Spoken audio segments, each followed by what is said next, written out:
வணக்கம் என் மக்களே. இந்தியாவில் எந்த கட்சி தலைவராவது, எந்த இயக்க தலைவராவது, எந்த ஒரு போதை பழக்கமும் இல்லாத நபர்களுக்கு மட்டும்தான் பதவி வழங்குவேன் என்று கூறியிருக்கிறார்களா? கிடையாது. எந்த ஒரு குற்ற பின்னணியும் குற்ற வழக்குகள் இல்லாத நபர்களுக்கு மட்டுமே பதவி வழங்குவேன் என்று கூறியிருக்கிறார்களா? கிடையாது. ஆனால் நாம் அப்படி அல்ல. என்னுடன் இணைந்து பயணிக்க விரும்புபவர்கள் போதை பழக்கம் இல்லாத நபர்களாக இருக்க வேண்டும். எந்த ஒரு குற்ற பின்னணியும் குற்ற வழக்குகளும் இல்லாத நபர்களாக இருக்க வேண்டும். ஏனென்றால் நமது இலக்கு மிக மிக பெரியது. அதற்கு கட்டுப்பாடுகள் மிக மிக அவசியம்.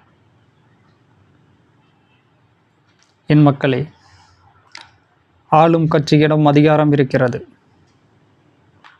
அப்படி இருந்தும் அவர்கள் போதையை கட்டுப்படுத்தவில்லை. அவர்கள் கட்டுப்படுத்தவில்லையா, கண்டு கொள்ளவில்லையா என்பது நிகழ்கால சூழலில் உங்கள் அனைவருக்கும் தெரியும்.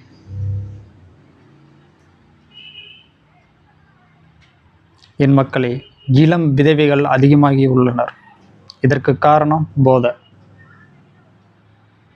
பல பெண்கள் பாலியல் சீண்டலுக்கு உள்ளாக்கப்படுகிறார்கள். இதற்கு காரணம் போதை.